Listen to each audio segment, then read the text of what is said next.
The next sutta is 3.14.131. The Buddha said, monks, possessed of three qualities, a fighting man is worthy of a Raja, is a royal possession, and is reckoned an asset to a Raja. What are the three qualities? Herein, monks, a fighting man is a far shooter, a shooter like lightning, and a piercer of huge objects. Possessed of these three qualities, a fighting man worthy of a Raja is a royal possession, and is reckoned an asset to a Raja. In like manner, monks, possessed of three qualities, a monk is worthy of respect, of offerings and gifts, of being saluted with clasped hands upraised, a field of merit unsurpassed for the world. What three? In this connection, a monk is a far shooter, a shooter like lightning, a piercer of huge objects. Now, in what way is a monk a far shooter? Herein, whatsoever object, be it past, future or present, personal or external to self, be it gross or subtle, mean or exalted, far or near, every object, in short, that he beholds, he sees it as it really is by right insight thus. This is not mine. This am I not. This is not myself. Whatsoever feeling, be it past, future or present, he feels, he sees it as it really is in like manner by right insight. Whatsoever perception, whatsoever volition, whatsoever consciousness he has, be it past, present or future, personal or external to self, be it gross or subtle, mean or exalted, far or near, everything in short of which he is conscious, he sees as it really is by right insight thus. This is not mine. This is not. This am I not. This is not myself. That is how a monk is a far shooter. I'll just explain a bit here. Stop for a while. Here the Buddha is saying, the Buddha is referring to five things. He made this statement about this is not mine, this am I not, this is not myself. Refers to five things. The first one is form or body. Second one is feelings. Third is perception, then volition, and the last one is consciousness. These are called the five khandhas, five aggregates. And these five aggregates, the Buddha says, we always associate with the self. Either we take it to be the self, or as belonging to the self, or the self is in the five aggregates, or the five aggregates is in the self. For example, body. If the body is tall, you say, I am tall. If the body is short, you say, I am short. If the body is sick, you say, I am sick. So we always associate the body with the self. Feelings also. When we have happy feelings, we say, I am happy. When we have sad feelings, we say, I am sad. We find it very difficult to dissociate ourselves from these five things. The third one is perception. We have a perception of somebody as being likable, somebody as being repulsive, and then again you say this person is likable to me or repulsive to me, etc. And volition also. Whenever volition is exercised, we say, I want this, I don't want this. And the last one is consciousness. When we are conscious of sights, of sounds, of smells, taste, touch and thoughts, we say that we are conscious of this, we see this, I see this, I hear that sound. So these five things, five khandhas, we always associate with the self. And these five khandhas can be broken down into two, namely body and mind, the active mind. So we always associate the body and the mind with the I or the self. And these statements the Buddha made, the first one is, this is not mine. Na etang mama. Second one, this am I not. Na iso ahang asmi. This is not myself. Na me iso atta. These statements, you look carefully, this is not mine, body or mind, or the mind. This am I not. This is not myself. This implies one of two things, or two things, that this, because the things in the world are basically also the can say body, and the mental partner, mind partner, and so whatever is in creation is not mine, it is not I, it is not myself. That means either we can say there is no self, or whatever self that we take ourselves to be, if there is a self, is nothing to do with all that exists in the world. But this is very hard to understand unless we study the Dhamma and then we meditate. And we meditate, and then we look carefully into our mind, see how the mind works, and then you find everything that comes up in the mind is it's just like imagination. And then if you look carefully into the mind also, you find in a way that the body is also in the mind. Although when our eyes are open, we see the body, it's as though it's very tangible, it's very solid. But when we close our eyes and we meditate, then we perceive the body in our mind.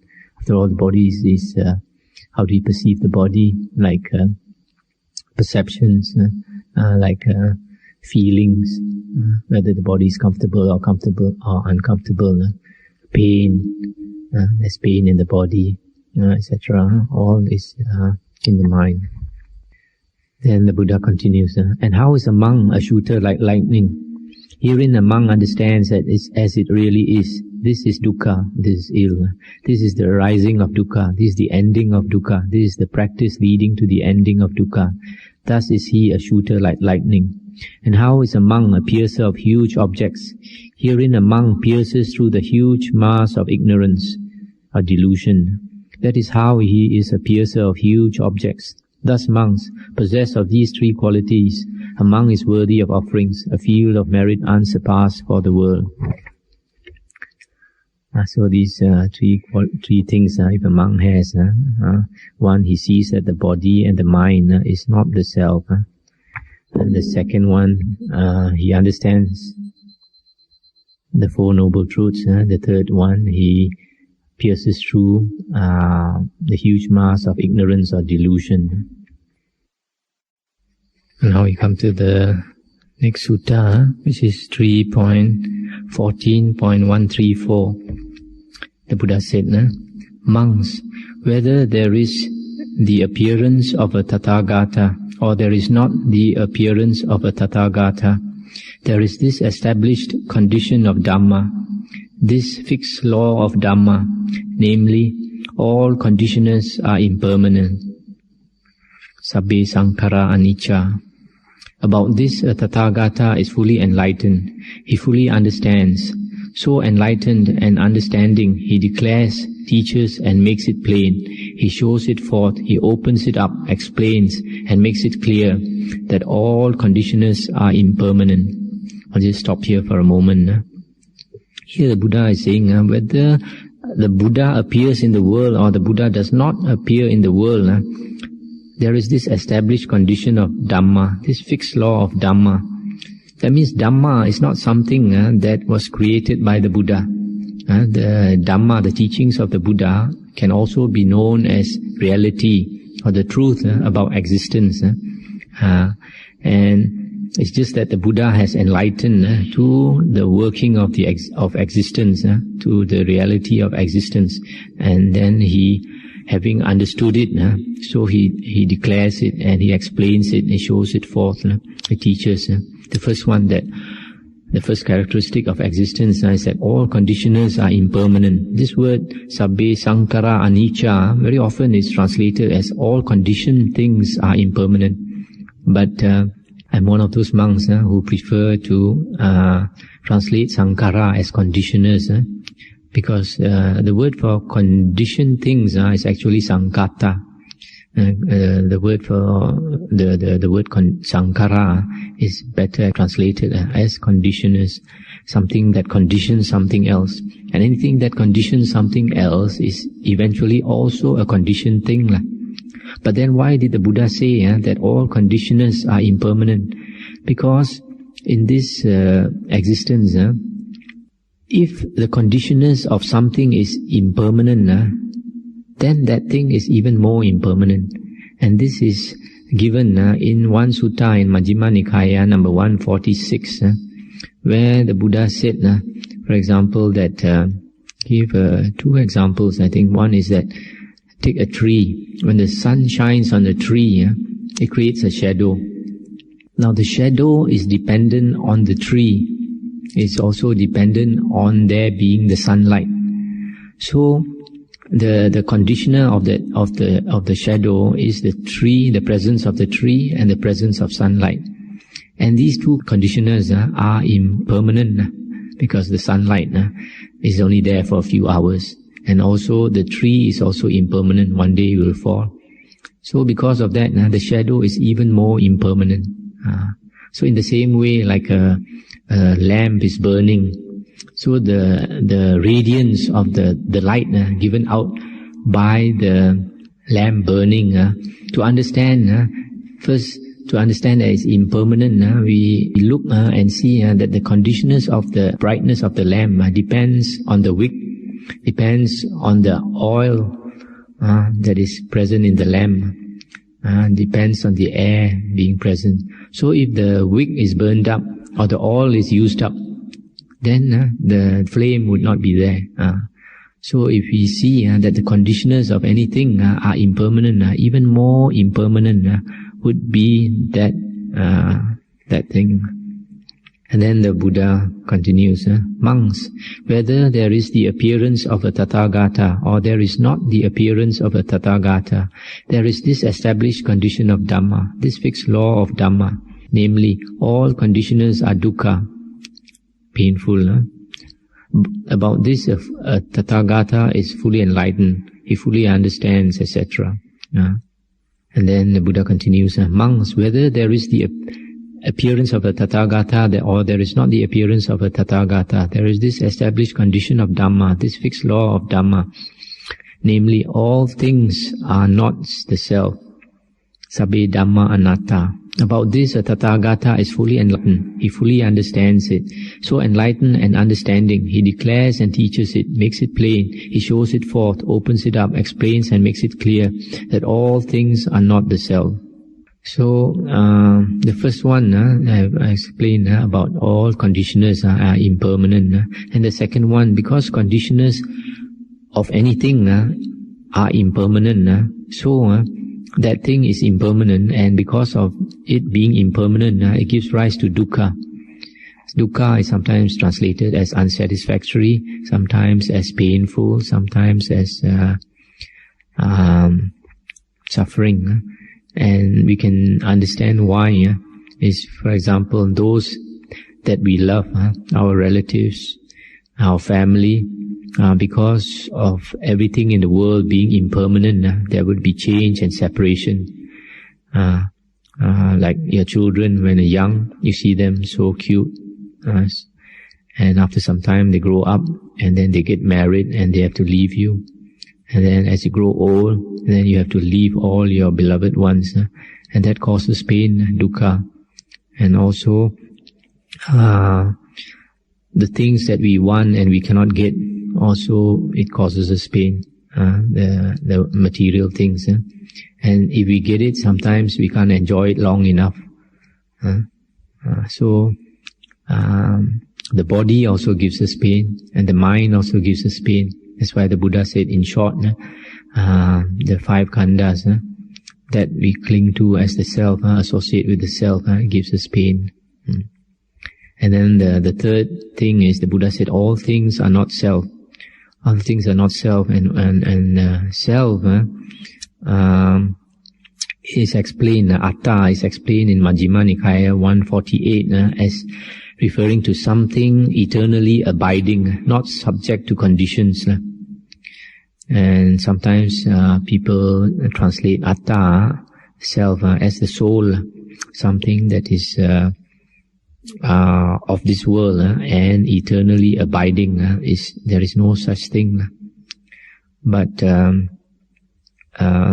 like in the Hindu teachings, they talk about soul also.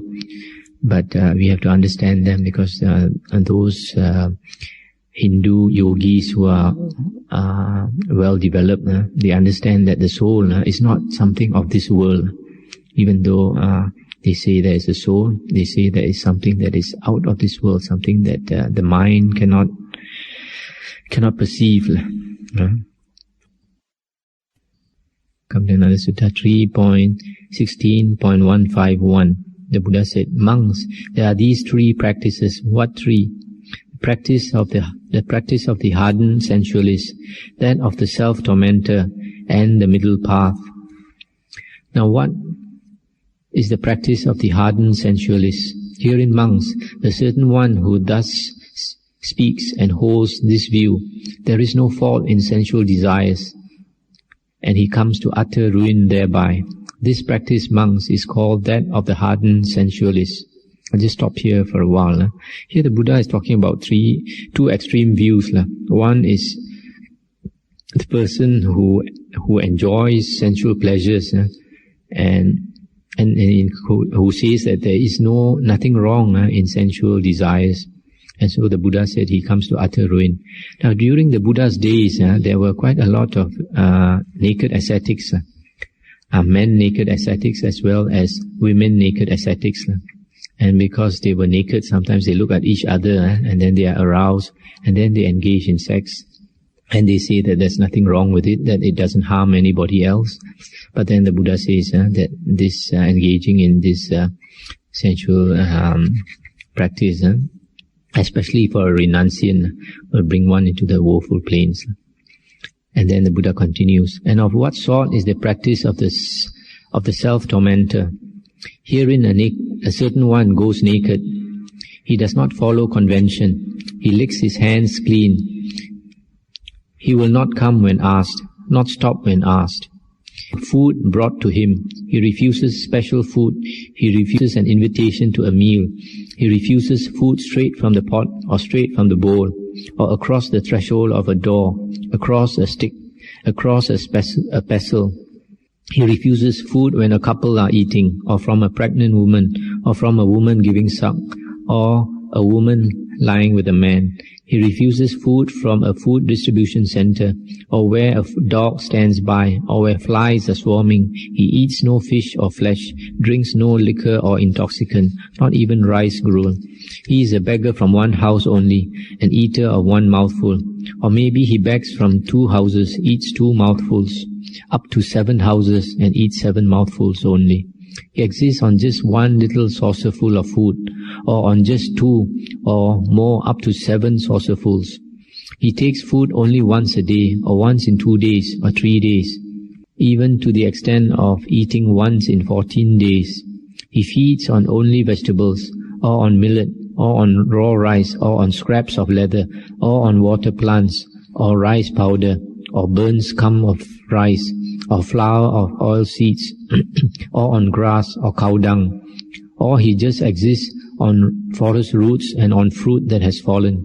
He wears coarse hempen clothes, or cloth of different fibers, or discarded corpse cloth, or rags from a rubbish heap, or tree bark fiber, or antelope skins, or strips of antelope skin, or clothes made of kusa grass, made of wood shavings, blankets made of human hair, made of horse hair, made of owl's wings. He is a plucker of the hair and beard, and given to this practice. He remains standing and refuses a seat. He squats down and keeps a squatting posture. He is a bed of thorns man. He makes his bed on spikes.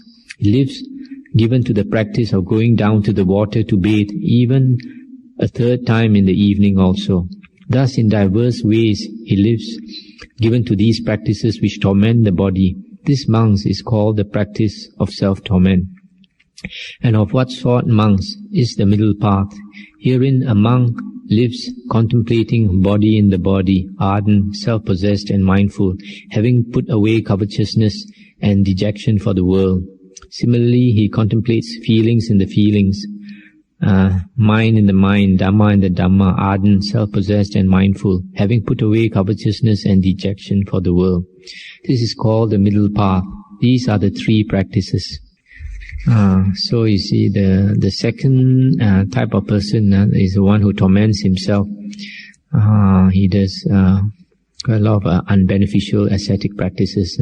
Some of them you can understand. For example, he refuses food when a dog is standing by, or when flies are swarming, because he thinks he's practicing compassion.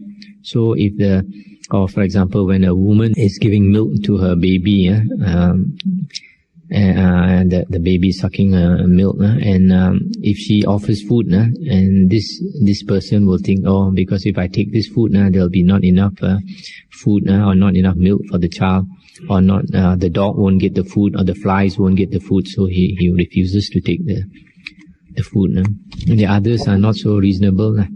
He starves himself and all that, and this is unbeneficial ascetic practices. But the Buddha said the middle path is the path that if we practice, will bring us wisdom, make us, get us out of samsara, out of the round of rebirths. These are the satipatthana, contemplating the four objects of satipatthana: the body, the feelings, mind, and the Dhamma. And with that, we come to the end of the first book.